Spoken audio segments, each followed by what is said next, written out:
Hi అండి, నమస్తే అండి. నేను మీ ఈశ్వర్ని. Welcome to Badla's kitchen. ఈరోజు మనం ఎంతో టేస్టీ అయిన సగ్గుబియ్యంతో పునుగులు చేసుకుందామండి. ఇవి వేసవికాలం సగ్గుబియ్యం తినాలంటారు కాబట్టి పిల్లలు ఎక్కువగా సగ్గుబియ్యం పాయసం తినరు కదా, అందుకోసమని ఇలా సగ్గుబియ్యంతో పునుగులు చేసుకుందామండి. ఇవి చాలా టేస్టీగా ఉంటాయి. చట్నీ కూడా అవసరం లేదండి, మనం మామిడికాయ కారంతో కానీ టమాటా పచ్చడితో కానీ తినేయచ్చు. చాలా టేస్టీగా ఉంటాయి. పిల్లలు అయితే ఉట్టి కూడా తింటారు. ముందుగా నేను ఒక కప్పు సగ్గుబియ్యం తీసుకొని ఒక గ్లాస్ వాటర్ వేసుకొని కడుక్కుంటున్నానండి. ఇప్పుడు మనకి పెరుగు, పుల్లని పెరుగు కావాలండి. ఈ రోజైతే కమ్మగా తీయగా ఉంటుంది కాబట్టి పుల్లటి పెరుగు తీసుకుందామండి. మనం సగ్గుబియ్యం ఏ కప్పుతో తీసుకున్నామో అదే కప్పుతో పెరుగు తీసుకుందాము. అలాగే ఒక హాఫ్ కప్పు వాటర్ కూడా పోసుకొని సగ్గుబియ్యము, పెరుగు, వాటర్ అన్నీ కలుపుకొని ఒక 5 గంటలు అయితే పక్కన పెట్టుకుందామండి. ఇవి నానకపోతే గట్టిగా ఉంటాయండి, అందుకోసమని మనకి కంపల్సరీ 5-6 గంటలైనా నానాలి. ఇప్పుడు చూసారా, 5 గంటల తర్వాత ఇలా సగ్గుబియ్యం ఉంటాయి. మనం ముందుగా ఒక పెద్ద ఉల్లిపాయలను తీసుకొని సన్నగా కట్ చేసి పెట్టుకోవాలి. పచ్చిమిర్చి ఒక 5-6, కొత్తిమీర, కరివేపాకుని ఇలా నేను సన్నగా కట్ చేసి పెట్టుకున్నానండి. చూసారా, ఇప్పుడు ఇలా మెత్తగా ఉండాలి. మనం సగ్గుబియ్యం మెదిపితే ఇలా మెత్తగా ఉంటే మనం పునుగులు వేసుకున్నప్పుడు లోపల సాఫ్ట్గా పైన క్రిస్పీగా ఉంటాయి. ఇప్పుడు నేను ఒక బౌల్ తీసుకొని ఈ సగ్గుబియ్యాన్ని మొత్తం ఒక బౌల్లో వేసుకుంటున్నాను. ఇప్పుడు మనం సగ్గుబియ్యం ఎన్ని అయితే తీసుకుంటామో అదే కప్పుతో ఒక కప్పు బియ్యపిండి తీసుకుందామండి. ఇప్పుడు మనం ఉల్లిపాయలు, పచ్చిమిర్చి అవి కూడా ఇందులోనే వేసుకొని కలుపుకోవాలి. అందులోనే తగినంత సాల్ట్ కూడా వేసుకుంటున్నాను నేను. మీరు రుచికి తగ్గట్టు సాల్ట్ వేసుకోండి. అలాగే కొంచెం జీలకర్ర కూడా వేసుకున్నానండి.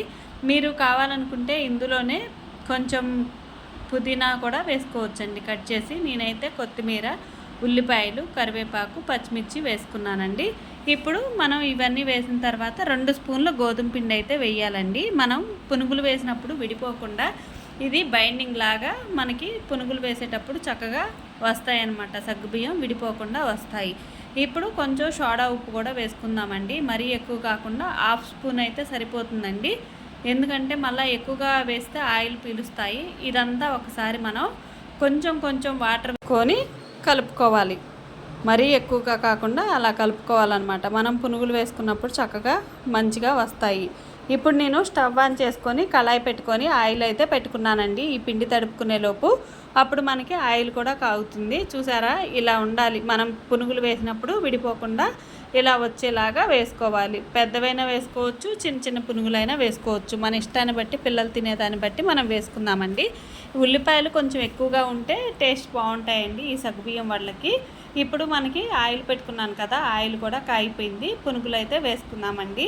మరీ హై ఫ్లేమ్లో పెట్టకండి. నూనె అయితే బాగా కాగిన తర్వాత సిమ్లో పెట్టుకోండి. సిమ్లో పెట్టుకొని వేసుకున్న తర్వాత మీడియంలోకి అడ్జస్ట్ చేసుకొని ఈ పునుగులను అయితే వేయించుకోండి. మరీ ఎక్కువగా పెడితే మాడిపోతాయి. అందుకోసమని మనం మీడియం ఫ్లేమ్లో పెట్టుకొని చక్కగా ఇవి చేసుకుందాం పునుగులు. చాలా టేస్టీగా ఉంటాయండి. పెరుగు కాబట్టి పుల్లగా చక్కగా పిల్లలే కాదండి, పెద్దవాళ్ళు కూడా తింటారండి. సాయంత్రమే కాదండి, మార్నింగ్ కూడా టిఫిన్ లాగా చేసుకోవచ్చు. ఇవి ఎక్కువ ఆయిల్ ఏం పట్టవండి, చాలా టేస్టీగా ఉంటాయి. ఒకసారి అయితే మీరు కూడా ట్రై చేసి చూడండి, ఎలా వచ్చాయో కామెంట్ చేయండి. ఈ వీడియో కనుక నచ్చినట్టయితే లైక్ చేయండి, షేర్ చేయండి, సబ్స్క్రైబ్ చేసుకోవటం మర్చిపోవద్దండి. నేనైతే పొద్దున్నే దోశ వేసుకున్నాను, దానికోసం పల్లీ చట్నీ చేసుకున్నాను, దాంతో సర్వ్ చేసుకున్నానండి. కొంచెం మామిడికాయ కారంతో కూడా పెట్టుకున్నాను. కానీ నాకు చట్నీ కంటే మామిడికాయ పచ్చడితోనే చాలా టేస్టీగా అనిపించాయి. పిల్లలు అయితే ఉట్టి కూడా తింటారండి. ఇది ఒకసారి మీరు కూడా ట్రై చేసి చూడండి.